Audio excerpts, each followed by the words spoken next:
চাঁদাবাজদের ঘুম অলরেডি হারাম হয়ে গেছে। নিজে খাবেন ঘুষ আর আপনি নিজে প্রত্যাশা করবেন নেতা একদম পীর সাহেব হবে। করেন আমাদের যে রাজনৈতিক যে প্রচেষ্টা, হাদি ভাইয়ের যে স্বপ্ন একটা ইনসাফের বাংলাদেশ, আমরা যেন একটা ইনসাফের বাংলাদেশ প্রতিষ্ঠা করতে পারি, দুর্নীতি মুক্ত একটা বাংলাদেশ যেন প্রতিষ্ঠা করতে পারি। চাঁদাবাজদের ঘুম অলরেডি হারাম হয়ে গেছে।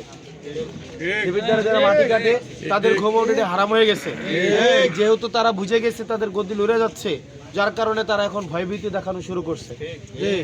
দেখবেন বড় বোয়াল মাছ পুকুরের মধ্যে যখন সব মাছ খাওয়া শেষ হয়ে যায় তখন দেখবেন তার লেজের মধ্যে কামড় থাকে। লেজের মধ্যে কামড়, এই লেজের কামড় কিন্তু অন্য মাছ দেয় না। এই লেজের কামড়টা সে তার নিজের লেজে নিজেই কামড় দেয়। দেখবেন বড় বড় যে হুমড়া চোমড়া যারা আছে তাদের এখন ভীতি, তাদের ভয় এই লেজের মধ্যে এখন কামড়া কামড়ি শুরু হয়ে গেছে। একটা মাত্র আদর্শের কারণে, একটা মাত্র আদর্শ, এই যে হাদি ভাই যে মারা গেছে, হাদি ভাইয়ের জানাজায় লক্ষ লক্ষ মানুষ হয় নাই, হয়েছে কিনা? একটু আগে ওই বাজারে একটা আন্টি আমাকে ধরে কান্দা বলতেছে আজকে ফজরের সময় ওনার জন্য কেঁদে কেঁদে উনি দোয়া করছে। হাদি ভাইয়ের উনি দেখছে কোনোদিন? হাদি ভাই গ্রামে কোনোদিন আসছে? হাদি ভাইয়ের সাথে কথা বলছে?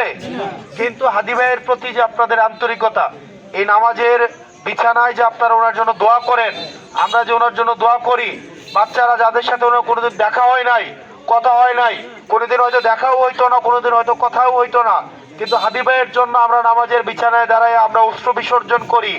এই কারণে না যে উনি ইনকলাব মঞ্চের, এই কারণে না যে উনি হাসিনাকে ফালাইছে, এই কারণে না যে উনি ফ্যাসিবাদের বিরুদ্ধে উনি একটা অগ্র সৈনিক ছিল, বরং এই কারণে উনি সততা এবং জেনুইন, এই যে কোনো অভিনয় মেয়েকে উনি কিছু করে নাই, এবং সততাই ছিল ওনার রাজনৈতিক একমাত্র আদর্শ। উনি অর্থ লোপাট করে নাই, উনি ব্যাংকের টাকা মেরে দিয়ে, জনগণের টাকা মেরে দিয়ে সেই টাকা দিয়ে নির্বাচন করে নাই, করতে চায় নাই, বরং উনি দেখছেন কেমনে নির্বাচনী ক্যাম্পেইন করে, উনি মুড়ি বাতাসা নিয়ে বের হয়ে যাইতো, দিয়ে দিছে। এরকম না? এরকম হয় না? মোড়া মানুষ এসে আমাদের দেশে ভোট দিছে, হয়েছে কিনা? হয়েছে না? এটাই তো আমাদের দেশের কালচার, কালচার না? কিন্তু হাদি ভাইয়েরা আমরা এটাকে পরিবর্তন করতে চাই। আমরা আপনাদেরকে, আপনারা রাজনীতিবিদদের কাছ থেকে অনেক কিছু চান, চান না? রাস্তা চান, ঘাট চান, কালভার্ট চান, ব্রিজ চান। আর আমি আপনাদেরকে সকল রাজনৈতিক দলের পক্ষ থেকে আপনাদের কাছে আমি একটা জিনিস চাই, সেটা হচ্ছে আপনারা রাজনীতিবিদদের জন্য রাজনীতিটা একটু সহজ করে দেন।